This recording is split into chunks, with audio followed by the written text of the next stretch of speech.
ఓం నమస్తే. ఆత్మీయులకు దేవదేవుని ఆశీస్సులు.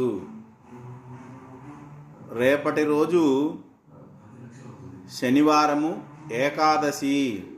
పాల్గొన మాసములో బహుళపక్షంలో వస్తున్న ఈ సంవత్సరంలో చివరి ఏకాదశి. దీనికి విజయ ఏకాదశి అని పేరు. జయము అంటే గెలుపు అని అర్థము, విజయము అంటే విశేషమైన గెలుపు అని అర్థము. దేనిని గెలుచుకోవాలి అనేది తెలిస్తే విశేషంగా దేనిని గెలవాలో తెలుస్తుంది.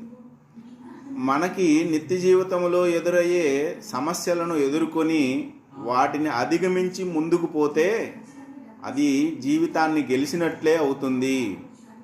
అయితే పూర్వీకులైన మన పెద్దలు చెప్పారు, మనం సాధించవలసినవి 4: ధర్మ, అర్థ, కామ, మోక్షములు అని. ధర్మాన్ని సాధించిన, అర్థాన్ని సాధించిన, కామాన్ని సాధించిన ఇవి 3 కూడా సాధారణమైన జయము అనే పదంలోకే వస్తాయి.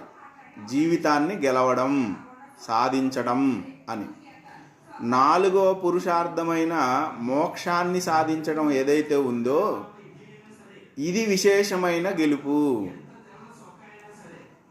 అప్పుడే జయము కాస్త విజయము అవుతుంది. కాబట్టి రేపటి రోజు యొక్క విశేషాన్ని పురస్కరించుకొని విజయ ఏకాదశి రోజు మనము దేవదేవుడైన ఆ శ్రీమన్నారాయణుని హృదయానికి దగ్గరగా ఉండడానికి మనం ప్రయత్నం చేయాలి. ఏకాదశి అంటే 11 అని అర్థము. కర్మేంద్రియాలు 5, జ్ఞానేంద్రియాలు 5, అంతఃకరణమైన మనస్సు 1 కలిపి 11. ఇది ఏకాదశము. ఈ ఇంద్రియాలను అదుపులో పెట్టుకుంటూ ఆత్మను, మనస్సును ఏకం చేసి భగవంతునికి సన్నిహితంగా ఉండడమే ఉపవాసము యొక్క విశేష అర్థము.